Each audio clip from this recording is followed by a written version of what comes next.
Hello everyone, welcome back to our channel UPPSC GS. तो आज आप सभी लोगों को पता है कि आप सभी का केबीएस का टीयर 2 का एग्ज़ाम डिज़ाइन है और इसमें इंग्लिश का बहुत ज़्यादा वेटेज आ रहा है। अगर आप लोगों ने सिलेबस ध्यान से देखा है, देखिए मेरी प्रीवियस वीडियो में मैंने आपके सभी के साथ सिलेबस डिस्कस किया है, तो उसमें इंग्लिश को बहुत ज़्यादा वेटेज आ रहा है इस बार। और मोस्टली जो वेटेज है वो कॉम्प्रिहेंशन पार्ट को दिया जा रहा है। कॉम्प्रिहेंशन पार्ट में आपसे कुछ अनसीन पैसेज पूछे जाएंगे और कुछ आपसे जो है पैसेजेस, और इंग्लिश जो है नॉर्मल वो वाली तो आई रही है जो जनरल कंपटीशन में आती है। फिलहाल जो आपसे आपके सामने स्क्रीन के सामने क्वेश्चन है वो आपसे PQRS वाले हैं। अगर आपको इनका नाम पता हो, PQRS मतलब सेंटेंस अरेंजमेंट वाले क्वेश्चन है कि इसमें आपकी कॉम्प्रिहेंशन पावर लगती है कि आप अगर क्वेश्चन पढ़ के ये समझ पा रहे हैं कि कौन सा जो है सेंटेंस पहले आएगा, कौन सा बाद में आएगा। बस आपको इसमें यही समझना होता है। तो यहाँ पे आपको चारों सेंटेंस दिए हुए हैं, देखिए, और चारों के हिसाब से आपको ये देखना है कि कौन सा ऑप्शन सही है।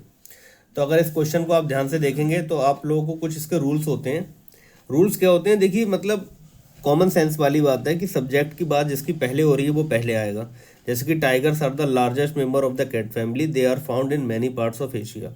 अब दे, अगले सेंटेंस में दे का यूज हो रहा है, मतलब प्रोनाउन यूज हो रहा है, तो दे की बात पहले की गई होगी तभी तो सेंटेंस में दे आएगा। इट का यूज हो रहा है, इट का मतलब है इट की बात कहीं ना कहीं पहले की गई होगी तभी इट आएगा। फिर से इट है, तो हमें ये तो क्लियर हो जा रहा है यहाँ से कि ए जो है वो पहले आएगा। अब देखिए ऑप्शन एलिमिनेशन में आप एक ऑप्शन काट पाएंगे, लेकिन 3 ऑप्शन आपको दिखाई दे रहे हैं, उसमें ए पहले ही है। अब हमें क्या करना होता है, इसमें पेयर छाटने होते हैं। आप हमेशा इस तरीके के क्वेश्चन में पेयर छाटा करिए। अगर दो दो के आपने पेयर छाट लिए तब आपका क्वेश्चन ऑटोमेटिकली ईजी हो जाएगा। आपको वो 2 पेयर जो हैं वो तो आने ही आने हैं साथ साथ। अब आप ध्यान से पढ़ेंगे तो पहला सेंटेंस हम पढ़ लेते हैं। Tigers are the largest member of the cat family, they are found in many parts of Asia, they mostly live in dark forest and sleep during the day, they come out of hunting pigs and deer by night. See they रखा, it is assumed that probably around 3000 tiger live in the wild, this species look spectacular and grand, they are very graceful in their environment. It is almost impossible for us to see against a jungle background, especially when they are standing still because of their stripped coats. Unlike most cats, the tiger likes bathing very much. तो यहाँ पे आपको देखिए, यहाँ पे जो आपका sentence है इसमें आपको दिखाई दे रहा होगा कि यहाँ पे सी पहले आना चाहिए। इसमें दिखाई दे रहा है it is assumed that probably around 3000 tigers live in the wild. तो सी की बात कहीं ना कहीं आपको दिखाई दे रहा है सेंटेंस के हिसाब से कि सी इसमें पहले होना चाहिए। उसके बाद ही आपका बी सेंटेंस आएगा, दे mostly live in dark forest. पहले ये बात की गई है ना कितने टाइगर्स रहते हैं, उसके बाद टाइगर के बारे में फर्दर इन्फॉर्मेशन दी गई है, तो सी आंसर इसमें करेक्ट हो जाएगा आपका। ठीक है, इसी तरीके से नेक्स्ट क्वेश्चन की तरफ बढ़ते हैं। तो ध्यान से देखिए आप नेक्स्ट क्वेश्चन। अब देखिए ये न्यू पैटर्न का क्वेश्चन है। ये आपका CGL के Tier 2 में इस तरीके के न्यू पैटर्न पूछे गए थे, काफ़ी टफ हैं ये। इसको ध्यान से देखिए क्या है इसमें। पहला सेंटेंस देगा, दूसरा खाली कर दिया है, तीसरा खाली कर दिया है, फिर चौथा दे दिया है, और 4 ऑप्शन दूसरे और तीसरे के लिए दे रखे हैं। अब इन चारों ऑप्शन में से आपको दूसरा और तीसरा भरना है। थोड़ा सा ये न्यू पैटर्न है, अगर ध्यान से देखेंगे हम। अब इसमें हम क्या कर सकते हैं, वही स्ट्रेटजी अपनाएंगे कि हमें पेयर पकड़ना है। अगर आप पेयर इसमें पकड़ ले जाते हैं तो आपका क्वेश्चन ही हो जाएगा। जैसे कि the man and women took there places after the initial mingling and immediately a surge of conversation filled the room. ठीक है, ये पहला आपका सेंटेंस है। अब 2 इसमें खाली कर दिए। उसके बाद है आपका 1 और 2 of the women are actually bouncing up and down on the sofa cushion. ठीक है, अब यहाँ पे कहीं ना कहीं हमें ये पता लग गया कि मैन और वुमेन जो है वो किसी एक जगह पे बैठे हुए हैं मिलके और कन्वर्सेशन कर रहे हैं, मतलब बातचीत कर रहे हैं। और लास्ट में हमारी ये बात निकल के आती है कि एक्चुअली बाउंसिंग अप और डाउन मतलब सोफे पे ऊपर नीचे वो हो रहे हैं। ठीक है, अब बीच में हमारे 2 सेंटेंसेस खाली हैं, उनको हमें करना है कवर। तो वहाँ पे क्या आ सकता है वो देखिए आप ध्यान से। So the 2 parties had to lean forward their elbows on their knees. At the beginning they mingled awkwardly, clutching their drinks and walking here and there. Several people made a last minute dash to the bathroom before the conversation could start. The man's chair were far enough from the women's couches.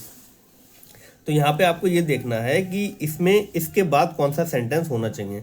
तो आप pair देख लीजिए, सबसे बढ़िया pair आप देखेंगे तो आपको यहाँ पे दिखाई देगा कि सब्जेक्ट यहाँ पे ये मैन का लिखा हुआ है एटलीस्ट, और सबके मुकाबले the men's chair were far enough away from the women couches, मतलब औरतों के सोफों से आदमियों की कुर्सियां जो थी वो दूर थी। अगला हम देखेंगे इसमें, so the two parties had to lean forward their elbows on their knees. तो दोनों पार्टीज को थोड़ा आगे बढ़ के बात करने के लिए थोड़ा आगे बढ़ना पड़ रहा था। तो ये दोनों पेयर कहीं ना कहीं हमें लग रहे हैं कि इसके बाद होने चाहिए। अगर आपकी मिंगलिंग या फिर कन्वर्सेशन की बात हो रही है तो इस तरीके के दो सेंटेंस का पेयर जो है इनके बीच में फिट बैठ सकता है। और अगर आप ध्यान से बार बार पूरा कॉम्प्रिहेंड करेंगे सेंटेंस को तो यही फिट बैठेंगे। तो इसका आंसर डी हो जाएगा। ठीक है, नेक्स्ट क्वेश्चन की तरफ बढ़ते हैं। नेक्स्ट क्वेश्चन आप देखिए, ये है, ये देखने में बहुत इजी लग रहा है क्योंकि टफ है भी नहीं। Healthy strong trees act as carbon sinks, trees help to clean, increasing level of carbon in urban environment, trees observe this and that. यहाँ पे आपको ये इंपॉर्टेंट है देखना कि इसमें कौन सा सब्जेक्ट के हिसाब से कौन सा सेंटेंस पहले आ सकता है। तो आप देखिए कहीं पे भी सब्जेक्ट नहीं दे रखा है सिवाय बी के।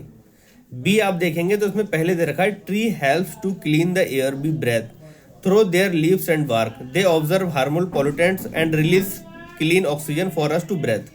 तो बी सेंटेंस इसमें इस हिसाब से पहले आना चाहिए।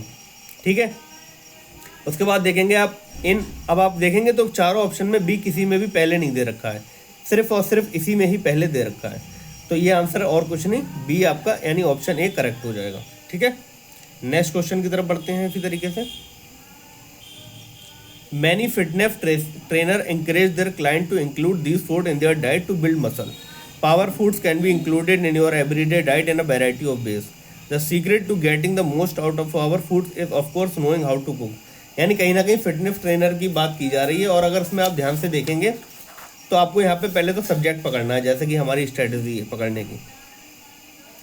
तो आप ये देखिए कहीं ना कहीं पावर फूड की बात की जा रही है, उसके बाद फिटनेस ट्रेनर उसको इंकरेज कर रहे हैं कि आपको वो लेना चाहिए या नहीं लेना चाहिए। तो आपका सबसे इंपॉर्टेंट बात है यहाँ पे power food. Power foods are high in nutrients such as fibre, potassium and minerals. तो डी सेंटेंस आपका इसमें सबसे पहले आना चाहिए। तो डी जो है 2 में दे रखा है। अब अगला जो है बी है या ए है, ये हमें देखना है। तो power foods are high in nutrients such as fibre, potassium and minerals. Power foods can be included in your everyday diet in variety of ways. ठीक है, या फिर हम देखें ए हो सकता है क्या, many fitness trainer encourage their clients to include these foods in their diet to build muscles. अब यहाँ पे दीज फूड्स लिखा हुआ है, तो दीज फूड्स किसके लिए आया है वो आपको देखना है। तो अगर आप ध्यान से देखेंगे तो डी के बाद यहाँ पे ए आना चाहिए। पावर फूड्स की बात हो रही है और दीज फूड जो है इसको रिकमेंड करने की बात हो रही है। कभी भी आपको प्रोनाउन दिखे तो आप उसका नाउन जरूर ढूंढिए कि किस नाउन के लिए ये बात कही गई है। अगर वो नाउन आप ढूंढ लेंगे तो आपको जो है क्वेश्चन करना कंपैरेटिवली इजी हो जाएगा। तो इस क्वेश्चन के हिसाब से इसका आंसर जो है ए हो जाएगा। और आप इसको चारों सेंटेंस को ध्यान से पढ़ेंगे तो यही आंसर आपका निकल के भी आएगा। नेक्स्ट क्वेश्चन थोड़ा सा आपको देखने में बड़ा लग रहा होगा बट सिंपल है। The principle that emerge from those trials known as the Nuremberg Code are broadly applicable to many types of health-related research involving human participants, including clinical trials. तो ये कह रहा है known as the Nuremberg Code। तो कहीं ना कहीं इसने ये बात करी है कि इस किसी चीज़ को न्यूमरबर्ग कोड के नाम से जाना जाता है। अब किस चीज़ को जाना जाता है वो हमें नीचे देखना है कहीं ना कहीं क्वेश्चन के हिसाब से। Ethical question related to health care and public health cover topics, ये आपके देखिए इसमें दे रखा है। अब यहाँ पे आप देखेंगे रिसेंट फॉर्म, ये तो हो नहीं सकता, रिसेंट फॉर्मल एफर्ट्स ही तो पहले आ नहीं सकता किसी भी हाल में। अब यहाँ पे आप देखेंगे अगर तो हमें पेयर ढूंढना है। तो जो न्यूमरबर्ग कोड है इसका पेयर आप देखेंगे किसको कहा गया है, adequately address by replacing on this and that. तो हमें ये देखना है कि ए से पहले क्या आ सकता है। तो recent formal efforts to articulate international standards of ethics applicable to health and healthcare can be traced to the Nuremberg trials of 90। देखिए ये मिल गया हमें। तो इसी के लिए यूज़ किया गया है वहाँ पे न्यूमरबर्ग ट्रायल ऑफ 1947। ठीक है, तो सी के बाद कहीं ना कहीं ए इसमें आएगा। तो आप इसको यहाँ पे देख सकते हैं, सी के बाद किस में ए दे रखा है तो किसी ऑप्शन में हमें नहीं दिख रहा है सिवाय ए के। तो इसका आंसर हो जाएगा DCAB, क्योंकि सी के बाद हमारा ए का पेयर बन गया। ध्यान से आप खुद देख लीजिए, यही पेयर इसमें बन रहा है। हमें हमेशा आप ध्यान रखिए जो भी आपको प्रोनाउन दिखे उसका आप नाउन खोजिए, आपका क्वेश्चन 50% आसान हो जाएगा।